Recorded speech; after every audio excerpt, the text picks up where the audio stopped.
Hi everyone, welcome to Chandan Logics. Hope all you guys are preparing well and staying safe at your home. Since we have started our online classes in this 1 year span of time, we have trained several thousands of students preparing for various competitive exams. If you want to meet our expert faculty team, you can meet our expert faculty team and we are going to come across with best and unique content which will help you to crack your examinations in a smart way. We are going to teach each and every subject very clearly in detail. And we are going to come across with best and smart approaches which will help you to crack your examinations in very short span of time. Our expert faculty team is going to teach you each and every subject very clearly in detail. If you want, you can join our free foundation batch. This free foundation batch, you need not pay any money for this, and in this free foundation batch, you can meet our expert faculty team who are going to teach each and every subject very clearly in detail. If you have any doubts, you can contact us through these numbers, and we welcome you to be part of Chandan Logics. Thank you. Hi everyone, welcome back to Chandan Logics. So ఈరోజు మనం July 25th current affairs deal చేయబోతున్నాము, as well as objective questions ఏవైతే ఉన్నాయో, that means practice questions అనేవి previous క్లాస్లో cover చేసిన concepts పైన first మనం డీల్ చేద్దాం. Okay, so first we will move to the practicing questions. Okay, so first question ఏంటి మనకి, which of the following city has been selected by the UNESCO under its historic urban landscape project. ఏంటది? HUL project గురించి discuss చేసాం, right? So ఇప్పుడు ఏ cities అనేవి ఈ ప్రాజెక్ట్లోకి select చేసుకున్నారు అంటున్నారు. ఓకేనా? సో క్వశ్చన్ అర్థమైంది కదా. ఇప్పుడు ఆప్షన్స్ ఏంటంటే Gwalior, Orchha, Jabalpur, Bhopal or both A and B. ఓకేనా? సో ఇక్కడ మిమ్మల్ని కన్ఫ్యూజ్ స్టేట్లో ఉంచడం కోసము ఇలా ఆప్షన్స్ అనేది డిఫరెంట్ ప్యాటర్న్లో ఇస్తారు. అంటే బోత్ A అండ్ B అన్నారు. సో అలాంటప్పుడు మీకు ఒకవేళ ఇందులో ఆప్షన్ B లేకపోయినా కూడా డౌట్ అనేది అరైజ్ అవుతుంది. ఒకవేళ మీరు క్లియర్గా ఉన్నట్టయితే నాట్ అన్ ఇష్యూ, కానీ ఒకవేళ మీకు అట్లీస్ట్ ఒక ఆప్షన్ గుర్తుండి సెకండ్ ఆప్షన్ ఒకవేళ మీకు గుర్తు లేదు అనుకుంటే యాక్చువల్గా అసలు ఆప్షన్ లేదు, కానీ వాళ్ళు అలా ఆప్షన్లో బోత్ A అండ్ B అని మెన్షన్ చేస్తారు. సో అప్పుడు మీరు ఏమనుకుంటారు, ఓకే ఇవి మేబీ రెండు కూడా ఇందులో ఉన్నాయేమో అని బోత్ A అండ్ Bకి వెళ్తారు.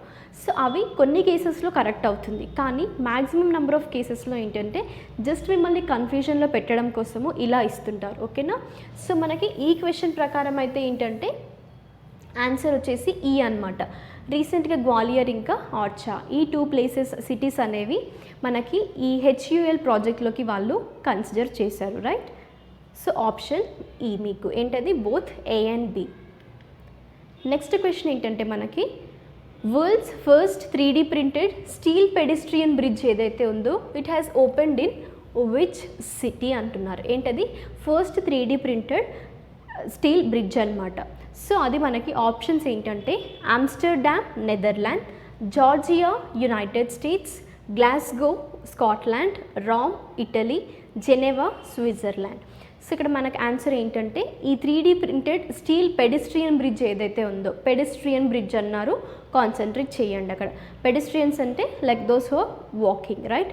సో ఆ పెడెస్ట్రియన్ బ్రిడ్జ్ మనకి ఇది 3D printed steel bridge, that too వరల్డ్లోనే ఇది first 3D printed pedestrian steel bridge. ఓకేనా? సో అది మనకి ఉంది ఎక్కడ అంటే రీసెంట్గా తీసుకుంది ఆమ్స్టర్డామ్ సిటీ ఇన్ నెదర్లాండ్స్. ఎక్కడ? అది ఆప్షన్ A. మీకు ఈ క్వశ్చన్కి ఆన్సర్ వచ్చేసి ఆమ్స్టర్డామ్ నెదర్లాండ్స్లో first 3D printed pedestrian steel బ్రిడ్జ్ని వాళ్ళు కన్స్ట్రక్ట్ చేశారు. సో నెక్స్ట్ క్వశ్చన్కి వెళ్ళినట్టయితే నేను మీకు న్యూమరికల్ టర్మ్స్లో క్వశ్చన్స్ అడుగుతుంటారు అన్నాను కదా, సో ఆ ఫార్మాట్ ఇది. ఓకేనా? India has scored in the 2021 UN Global Survey on the Digital and Sustainable Trade Facilitation. Okay, so ఇక్కడ స్కోర్ అడుగుతున్నారు. What is that score? రీసెంట్గా మనం కవర్ చేసిన టాపిక్ ఇది, రైట్? సో మెయిన్గా నేను మీకు ఫోకస్ చేయమని చెప్పింది కూడా న్యూమరికల్ టర్మ్స్. సో ఆన్సర్ ఏంటి మనకి 70.32%, 80.32% ఆర్ ఎల్స్ 90.32%, 60.32%. సో మనకి ఆన్సర్ ఏంటంటే ఇక్కడ option C 90.32%. Okay, India score అనేది ప్రీవియస్ ఇయర్స్కి కంపేర్ చేసుకున్నట్టయితే ఈసారి ఇంక్రిమెంట్ అనేది ఉందన్నమాట. సో ఆ ఇంక్రీజ్ అయిన స్కోర్ ఎంతంట మనకి 90.32%. Okay, that has recently India scored in 2021 UN global survey ఇంకా ఈ సస్టైనబుల్ ట్రేడ్ ఫెసిలిటేషన్ ప్రకారం. ఓకేనా. సో నెక్స్ట్ ఏంటంటే మనకి రీసెంట్గా మనం ఈ ఆల్ ఇండియా ఫుట్బాల్ ఫెడరేషన్ ఏదైతే ఉందో men's footballer of the year 2021-22 చూసుకున్నాం. కానీ ఇక్కడ క్వశ్చన్ ఏంటంటే women that to belongs to the footballer of the year 2021-22 అంటే ఉమెన్ కేటగిరీలో ఏ పర్సన్ని సెలెక్ట్ చేశారు అనేది. ఓకేనా. సో మనకి ఇక్కడ నేమ్ చేసింది ఎవరు, as a all India football federation. So మనకి ఇక్కడ women footballer of the year ఎవరు అంటే option A Gangam Baladevi. Okay, she has selected as a women footballer of this season. What is that year 2021 నుండి 22 వరకు. సో నెక్స్ట్ క్వశ్చన్ చూసుకున్నట్టయితే మనం ఆయకర్ దివాస్ అంటే ఆయకర్ అంటే ఏమన్నాము, ఇన్కమ్ ట్యాక్స్, రైట్. సో ఇది ఎందులోకి వస్తుంది మనకి, this comes under the direct tax. So ఇప్పుడు ఏంటంటే ఈ డేని central board of direct taxes అనేది సెలబ్రేట్ చేస్తుంది. సో అది లైక్ డేట్ అడుగుతున్నారు వాళ్ళు. ఓకేనా. అండ్ మెయిన్గా దీని యొక్క రీజన్ ఏంటి, ఈ July you can see answer ఏంటి మనకి ఇక్కడ జూలై 24th. మరి ఈ డే రోజు ఎందుకు కన్సిడర్ చేస్తున్నారు అంటే for the first time income tax అనేది ఇండియాలో వాళ్ళు ఫస్ట్ ఇంట్రడ్యూస్ చేశారు. ఓకేనా. సో అందుకోసమే జూలై 24th ఆయకర్ దివాస్గా సెలబ్రేట్ చేస్తారు. సో మనం దీంతో ఆబ్జెక్టివ్ సెషన్ అనేది ఫినిష్ అయింది. ఓకే. సో ఇప్పుడు మనం డిస్క్రిప్టివ్ పార్ట్ని స్టార్ట్ చేద్దాం. సో ఫస్ట్ ఏంటంటే మనకి ఇంటర్నేషనల్ అఫేర్స్కి రిలేటెడ్. సో ఫస్ట్ క్వశ్చన్ ఏంటంటే మనకి ఈ జిఎం మోడిఫైడ్ క్రాప్స్ ఏవైతే ఉన్నాయో సో అందులో రీసెంట్గా Philippines approve the genetically modified golden rice. ఏమన్నారు, genetically modified golden rice. Genetically modified అంటున్నాం జిఎం క్రాప్స్ అని. ఓకేనా. ఈ కాటన్ కానీ బీటీ కాటన్ రీసెంట్గా ఇండియా అప్రూవ్ చేసిన ఫస్ట్ జెనెటికల్లీ మోడిఫైడ్ క్రాప్ ఏంటది మనకి బీటీ కాటన్. మన ప్రీవియస్ క్లాస్లో మనం వీటి గురించి డీటెయిల్గా డిస్కస్ చేసాం, రైట్. సో ఇప్పుడు మనకి న్యూస్లో ఉందేంటి, దాట్ జెనెటికల్లీ మోడిఫైడ్ క్రాప్ ఏదైతే ఉందో సో అది గోల్డెన్ రైస్ అనమాట. దీనికి ఫిలిప్పైన్స్లో అప్రూవల్ అనేది వచ్చింది. ఓకే. సో యాక్చువల్గా జెనెటికల్లీ మోడిఫైడ్ క్రాప్స్ అనేవి ఏంటి, సో ఇవి ఏంటంటే అందులో కొన్ని జీన్స్ అనేవి ఇంట్రడ్యూస్ చేసి అంటే ఈ జెనెటికల్ ఇంజనీరింగ్ మెథడ్స్ ద్వారా వీటిని గ్రో చేస్తారు. సో వాటిని జెనెటికల్లీ మోడిఫైడ్ క్రాప్స్ నేమ్లోనే ఉంది, మోడిఫైడ్ అన్నారు. సో వాటి యొక్క జీన్స్ అంటే ఈ డిఎన్ఏస్ ఏవైతే ఉంటాయో సో వాటిని మిక్సప్ చేసి అంటే వేరే ఈ జెనెటికల్లీ ఇంజనీరింగ్ మెథడ్స్ ద్వారా ఆ ప్లాంట్స్ని గ్రో అప్ చేస్తారు. సో వాటినే మనం జెనెటికల్లీ మోడిఫైడ్ క్రాప్స్ అన్నాం. సో ఇక్కడ ఏంటి మనకి ఆ క్రాప్ గోల్డెన్ రైస్. మరి గోల్డెన్ రైస్కి ఇంకా ఆర్డినరీ రైస్కి ఉన్న డిఫరెన్స్ ఏంటంటే ఇక్కడ బీటా కెరాటిన్ అనేది, what is that, beta keratin. So ఇది నార్మల్ ప్లాంట్స్లో ఏంటంటే ప్లాంట్లోనే ఇది అనేది ప్రొడ్యూస్ అవుతుంది. ఓకేనా. కానీ ఈ గోల్డెన్ రైస్ అంటే అక్కడ గ్రెయిన్స్లో ఉండదన్నమాట, రైట్. ఓన్లీ ప్లాంట్లో మాత్రమే ఈ బీటా కెరాటిన్ ఉంటుంది. కానీ ఈ గోల్డెన్ రైస్లో ఏంటంటే ఈవెన్ గ్రెయిన్స్లో కూడా ఈ బీటా కెరాటిన్ అనేది ప్రొడ్యూస్ అవుతుంది. అంటే ఇక్కడ ఈ జెనెటికల్లీ మోడిఫైడ్ చేసేటప్పుడు వాళ్ళు అడిషనల్గా 3 బీటా కెరోటిన్ని యాడ్ చేస్తుంటారు. ఓకే. సో అందుకోసమే ఇక్కడ ఇంకా గ్రెయిన్స్లో కూడా మనకి బీటా కెరోటిన్ అనేది ఉంటుంది. సో ఇప్పుడు ఈ గోల్డెన్ రైస్ ద్వారా మనకి అంటే బెనిఫిట్స్ ఏంటి అంటే హెల్త్ ఎక్స్పర్ట్స్ ఏమని నమ్ముతున్నారు, so they believe that this decision will save the lifes, combat the childhoodness, that to blindness in the developing regions of the world. So మెయిన్గా ఈ విటమిన్ ఏ డెఫిషియన్సీ ఏదైతే ఉందో సో దాన్ని prevent చేయడం కోసం ఇక్కడ మనకి ఒక ప్రీకర్సర్ లాగా గోల్డెన్ రైస్ అనేది యాక్ట్ చేస్తుంది. అంటే ఈ డెఫిషియన్సీ ఆఫ్ విటమిన్ ఏ వల్ల మనకి వచ్చే లైక్ డిసీజెస్ ఏంటి అంటే ఈ డ్రై స్కిన్ కానీ ఈవెన్ ఐ ప్రాబ్లమ్స్ కానీ, ఓకే, మెయిన్గా ఇన్ఫర్టిలిటీ కానీ అంటే ప్రెగ్నెంట్ ఉమెన్ ఇంకా చిల్డ్రన్ ఎవరైతే ఉన్నారో వాళ్ళు ఎక్కువగా ఎఫెక్ట్ అవుతుంటారు ఈ విటమిన్ ఏ ద్వారా. సో ఈ విటమిన్ ఏకి ఒక ప్రీకర్సర్ లాగా గోల్డెన్ రైస్ అనేది యాక్ట్ చేస్తుంది. సో ఇప్పుడు రీసెంట్గా దానికి ఫిలిప్పైన్స్లో ఒక genetically modified crop that to golden రైస్లో అప్రూవల్ అనేది ఫిలిప్పైన్స్ ఇచ్చింది. ఓకేనా. సో ఇక్కడ చూసుకున్నట్టయితే this is the first kind of genetically modified rice. ఓకేనా. సో రైస్లో ఇది ఫస్ట్ ఆఫ్ ఇట్స్ కైండ్ అనమాట. And that has been approved for the commercial usage in south ఇంకా సౌత్ ఈస్ట్ ఏషియా రీజియన్లో. సో మేజర్గా మనకి ఈ ఏషియన్ కంట్రీస్ ఏవైతే ఉన్నాయో ఫుడ్ ఇంటేక్ అనేది అంటే ఎనర్జీ ఇంటేక్ అనేది 70% అనేది మనకి ఎక్కువగా రైస్ ప్రిఫర్ చేస్తుంటారు కదా. సో ఇలా ఇప్పుడు రైస్లో కూడా మనకి వచ్చిన ఒక వెరైటీ జెనెటికల్లీ మోడిఫైడ్ క్రాప్ ఏంటి మనకి, అది గోల్డెన్ రైస్. సో మనం నెక్స్ట్ టాపిక్లోకి వెళ్తే ఏంటి, రీసెంట్గా యునైటెడ్ కింగ్డమ్ అనేది ఒక కేస్ని రిపోర్ట్ చేసి, సో ఆ report cases of what, norovirus infections. So first ఈ నోరో వైరస్ ఇన్ఫెక్షన్ అంటున్నాం కదా. సో ఇదేంటంటే యునైటెడ్ కింగ్డమ్లో this is reporting the outbreak of norovirus. That too public health England అనేది రీసెంట్గా ఇష్యూ చేసింది. ఏంటది, వార్నింగ్ ఒకటి regarding the norovirus. Why, because cases అనేవి ఇంకా ఇంప్రూవ్ అవుతున్నాయి అందులో, ఓకేనా, ఇంక్రిమెంట్ అనేది ఉంది. సో అందుకోసమే ఈ పబ్లిక్ హెల్త్ ఆఫ్ ఇంగ్లాండ్ అనేది రీసెంట్గా ఇది ఒక వార్నింగ్ అనేది ఇష్యూ చేసిందనమాట, అది నోరో వైరస్ గురించి. So end of the month of May ఇంగ్లాండ్లో 154 cases of norovirus in the country and increased in norovirus cases in educational settings has been reported. So యాక్చువల్గా ఈ నోరోవైరస్ అనేది ఏంటంటే మీరు చూసుకున్నట్టయితే సో ఇవి మల్టిపుల్ టైప్స్ ఉంటాయన్నమాట. సో మెయిన్గా ఇక్కడున్న సిమ్టమ్స్ ఏంటంటే మనకి ఈ నోరోవైరస్కి vomitings and diarrhoea, okay. Next ఏంటంటే fever and headache. So these are the symptoms of norovirus. సో మరి దీని యొక్క ప్రివెన్షన్ ఏంటి అంటే ఈ హ్యాండ్ హైజీన్ ఏదైతే ఉందో అది ప్రాక్టీస్ చేసుకోవడం. అంటే హ్యాండ్ వాష్ ఉంటుంది కదా, so alcohol based sanitizers use చేయడము, సో అలాంటి ద్వారా మనం దీన్ని ప్రివెంట్ చేయడానికి ఛాన్సెస్ ఉంటాయి. అండ్ మరి దీనికి ఏదైనా మెడిసిన్ ఉందా అంటే ఇప్పటివరకు యాక్చువల్గా ఈ నోరో వైరస్కి మెడిసిన్ ఏం లేదు. కానీ హెల్త్ ఎక్స్పర్ట్స్ ఏం చెప్తున్నారు అంటే just you have to use the what we can సే ఈ ఆల్కహాల్ శానిటైజర్స్ ఏవైతే ఉన్నాయో సో వాటి యూజ్ చేస్తూ అండ్ హ్యాండ్ వాష్ రెగ్యులర్గా చేస్తూ ఉండాలన్నమాట. ఎందుకోసం అంటే ఇది మెయిన్గా ఇన్ఫెక్టెడ్ పర్సన్ ఎవరైతే ఉంటారో అంటే హ్యూమన్ టు హ్యూమన్ అనేది స్ప్రెడ్డింగ్ జరుగుతుంది ఈజీగా. దాట్ టు 12 to 48 అవర్స్లో ఇది డెవలప్ అవుతుంది నోరో వైరస్ అనేది. ఒక పర్సన్ యొక్క బాడీలో 12 to 48 అవర్స్లో ఇది డెవలప్ అవుతుంది. And this last for 1 to 3 days.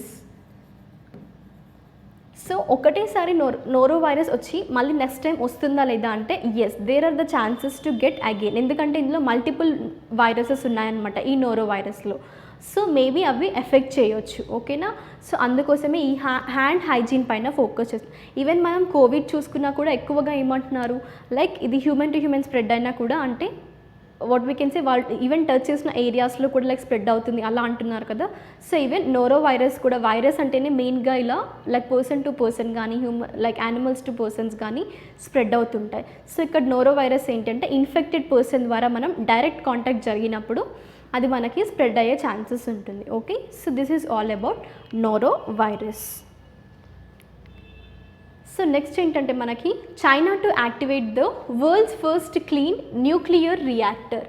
So యాక్చువల్గా వీళ్ళు ఒక ప్రోటోటైప్ని సెట్ చేద్దాం అనుకుంటున్నారు ఫస్ట్ ఈ న్యూక్లియర్ రియాక్టర్స్ని, ఓకేనా. అంటే ఈ యురేనియం ఏదైతే ఉందో యాక్చువల్గా ఇదివరకు అయితే అన్ని యురేనియం న్యూక్లియర్ రియాక్టర్స్ ఉండే అనమాట. సో ఇప్పుడు యూజ్ చేసేది ఏంటంటే ఫ్యూయల్ ఇక్కడ థోరియంతో చేస్తున్నారు, అంటే మాల్టెన్ సాల్ట్, ఓకే. సో అది యూజ్ చేసి వాళ్ళు ఈ రియాక్టర్స్ యొక్క ప్రోటోటైప్ని ఫస్ట్ ఆగస్ట్ వరకు కంప్లీట్ చేసి సెప్టెంబర్లో ఫస్ట్ టెస్ట్ అనేది వాళ్ళు చేయబోతున్నారు దీనికి.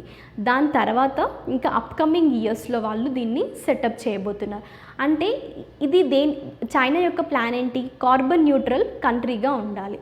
సో ఆ కార్బన్ న్యూట్రల్ కంట్రీగా అవ్వాలి అంటే ఆ ప్లాన్లో ఇదొక పార్ట్ అనమాట, ఓకే. ఈ రియాక్టర్ని వాళ్ళు సెట్ చేయడం ఈ ప్రాజెక్ట్ ప్రకారం ఏంటంటే అది ఆ ప్లాన్లోకి వస్తుంది, ఓకే. సో ఇక్కడ ఏంటంటే మనకి scientist of Chinese government has unveiled the plans for experimental nuclear reactor that does not require water. So మెయిన్గా ఇది డెజర్ట్ రీజియన్స్లో కూడా సెటప్ చేయొచ్చు అనమాట, ఓకేనా. సో ఇక్కడ చైనాలో ఉన్న వువే డిజర్ట్లో ఇప్పుడు దీన్ని సెటప్ చేయాలన్న వాళ్ళ ప్లాన్ అనమాట. అంటే ఇక్కడ దీనికి వాటర్ రిక్వైర్మెంట్ అనేది అవసరం లేదు. ఈవెన్ జస్ట్ అది ఎయిర్కి ఎక్స్పోజ్ అయినప్పుడు ఆటోమేటిక్గా అది లోపల కూల్ అవుతూ ఉంటుంది. సో ఇక్కడ మళ్ళీ స్పెషల్గా వాటర్ అనేది అవసరం లేదనమాట కూలింగ్ పర్పస్కి. ఈ రియాక్టర్ అనేది దేని మీద రన్ అవుతుంది మనకి, liquid thorium instead of uranium. So మీరు ప్రీవియస్గా ఏవైనా న్యూక్లియర్ రియాక్టర్స్ చూసినా కూడా ఎక్కువగా యురేనియంతో ఉన్న న్యూక్లియర్ రియాక్టర్సే ఉంటాయి మనకి. ఈ న్యూక్లియర్ పవర్ ప్లాంట్స్ కానీ న్యూక్లియర్ వెపన్స్లో కూడా ఎక్కువగా మనకి యూస్ చేసేది యురేనియం. కానీ ఇప్పుడు వీళ్ళు యూస్ చేయబోతుంది ఏంటి, లిక్విడ్ థోరియం అనమాట. అండ్ ఈ లిక్విడ్ థోరియం అనేది అబండెంట్గా ఉంటుంది యాజ్ వెల్ యాజ్ చీపర్ దాన్ యురేనియం. ఓకే, అంటే వీళ్ళు థోరియంని ఎందుకు కన్సిడర్ చేస్తున్నారు అంటే దీని వెనకాల ఉన్న రీజన్స్ ఇవి. So this is expected to safer than the traditional reactors. ఇంకా ఈ లిక్విడ్ థోరియం అనేది సేఫర్ కూడా, అంటే లీకేజ్ స్పిల్స్ జరుగుతున్నప్పుడు ఇది ఎన్విరాన్మెంట్కి కొంచెం ఏంటంటే ఫ్రెండ్లీగా ఉంటుంది, అంటే అంతగా ఎఫెక్ట్ అనేది చూపివ్వదు అనమాట. సో ట్రెడిషనల్గా ఈ లైక్ యురేనియం కానీ ప్రీవియస్గా యూస్ చేసినవి ఏవైతే ఉన్నాయో వాటికన్నా ఇది సేఫర్ అనమాట. అందుకోసమే ఈ లిక్విడ్ థోరియంని వాళ్ళు వాట్ వీ కెన్ సే ఈ ఫస్ట్ క్లీన్ న్యూక్లియర్ రియాక్టర్లో యూస్ చేయబోతున్నారు. Easy clear?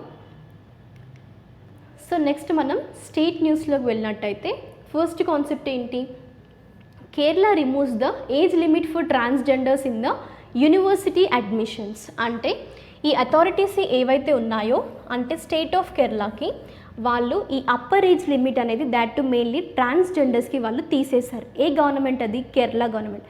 యాక్చువల్గా కేరళ అనేది ఫస్ట్ స్టేట్ అనమాట that too for the coverage of transgenders in the year 2015.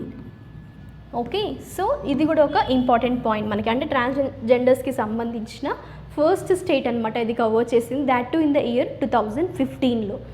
Next ఏంటంటే ఇప్పుడు యాక్చువల్గా మనకి టాపిక్లో ఉంది ఈ ట్రాన్స్జెండర్ కాలేజ్ స్టూడెంట్స్ ఎవరైతే ఉన్నారో వాళ్ళకి అప్పర్ ఏజ్ లిమిట్ అనేది తీసేసింది అనమాట. ఎందుకోసము, that too for the educational programmes available in the state universities ఇంకా అఫిలియేటెడ్ స్కూల్స్లో.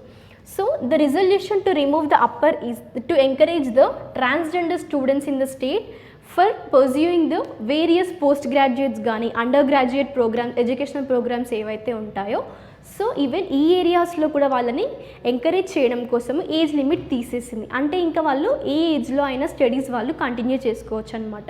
సో దాని ద్వారా వాళ్ళకి ఒక ఎంప్లాయ్మెంట్ అనేది క్రియేట్ అవుతుంది, అంటే ఒక వర్క్ అనేది ఇచ్చిన వాళ్ళం అవుతాము అన్నట్టు.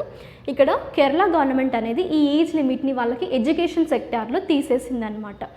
సో మెయిన్గా ఏ ఏరియాస్లో వాళ్ళని ఎంకరేజ్ చేయడం కోసము ఈ పోస్ట్ గ్రాడ్యుయేట్ ఇంకా అండర్ గ్రాడ్యుయేట్ ఎడ్యుకేషనల్ ప్రోగ్రామ్స్ ఏవైతే ఉన్నాయో సో అందులోకి. Okay, so this is about the state news. So next one ఏంటి, మనకి 3 మాన్యుమెంట్స్ ఏవైతే ఉన్నాయో that too in the state of Andhra Pradesh identified as a Adarsh Smarak. Okay, so ఈ ఆదర్శ్ స్మారక్ స్కీమ్ ఏంటంటే మనకి 2014లో లాంచ్ అయింది. ఓకే, సో ఇక్కడ ఫిజికల్లీ చేంజ్డ్ ప్లేసెస్ ఏవైతే ఉంటాయో సో వాటిని ప్రొటెక్ట్ చేయడం కోసము. Okay, and as well as ఇక్కడ ఈ విజిటర్స్ ఫ్రెండ్లీగా ఆ ప్లేసెస్ని చేయడం కోసమే ఈ ఆదర్శ స్మారక్ స్కీమ్ అనేది 2014లో లాంచ్ చేశారు. Okay, by the ministry of culture. A ministry మనకి ఇక్కడ, ministry of culture.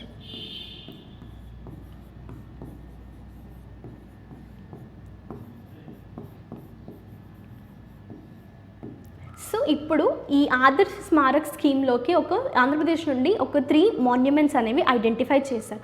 So first మనం చూసుకున్నట్టయితే ఈ మాన్యుమెంట్స్కి ఈ ఆదర్శ స్మారక్ స్కీమ్ ప్రకారం ఏంటంటే this will be provided with the additional amenities and will be made in to the more tourist friendly sites. ఏంటది, మోర్ టూరిస్ట్ ఫ్రెండ్లీ సైట్స్ అనమాట. As well as this was announced by the Union Minister of Tourism, Culture and Development of North Eastern Region ఎవరు మనకి G Kishan Reddy గారు. Next ఏంటంటే ఇక్కడ మనకి ఈ 3 monuments అన్నారు కదా ఆంధ్రప్రదేశ్లో. సో ఆ 3 మాన్యుమెంట్స్ ఏంటంటే Buddhist remains at Salihundam in Srikakulam and monuments at Nagarjunakonda in Guntur, then Veerabhadra temple Lepakshi in Anantapur. Okay, so ఇవి మనకి 3 monuments which are selected for the identified as the under the Adarsh Smarak scheme. Okay, so ఈ స్కీమ్ ప్రకారం ఆంధ్రప్రదేశ్లో ఉన్న ఈ 3 మాన్యుమెంట్స్ని ఐడెంటిఫై చేశారు. ఓకే, ఆ 3 మాన్యుమెంట్స్ నేమ్ కూడా మీరు ఫోకస్ చేయండి. యాజ్ వెల్ యాజ్ ఇక్కడ ఆదర్శ్ స్మారక్ స్కీమ్ గురించి కూడా ఈ డీటెయిల్స్ అనేవి మీరు జస్ట్ నోట్ చేసుకోండి. ఎందుకోసం అంటే మేబీ ఒకవేళ ఆదర్శ స్మారక్ స్కీమ్ గురించి క్వశ్చన్స్ అడిగినా మీరు ఆన్సర్ చేసే విధంగా ప్రిపరేషన్ ఉండాలి. ఓకే, సో నెక్స్ట్ ఏంటంటే తెలంగాణ స్టేట్కి సంబంధించింది ఏంటది, ఈ వరల్డ్ హెరిటేజ్ సైట్ లిస్ట్ ఏదైతే ఉందో సో దానికి రామప్ప టెంపుల్, తెలంగాణలో ఉన్న రామప్ప టెంపుల్కి receives the heritage site tag from the UNESCO. So మనం ప్రీవియస్గా కూడా యునెస్కో గురించి చాలా మనం లైక్ 2-3 డేస్ నుండి ఇదే డిస్కషన్ అనేది జరుగుతుంది. సో ఇక్కడ ఇప్పుడు రీసెంట్గా తెలంగాణ స్టేట్లో ఉన్న రామప్ప టెంపుల్కి ఈ వరల్డ్ హెరిటేజ్ సైట్గా దీన్ని రికగ్నైజ్ చేశారు. యాక్చువల్గా ఇప్పుడు ఒకటి మీరు గుర్తుపెట్టుకోవాలి నంబర్ ఏంటంటే, మనం ప్రీవియస్ క్లాస్లో డిస్కస్ చేసింది ఏంటి, ఇండియాలో ఉన్న వరల్డ్ హెరిటేజ్ సైట్స్ ఎన్ని అన్నాము, 38 కదా.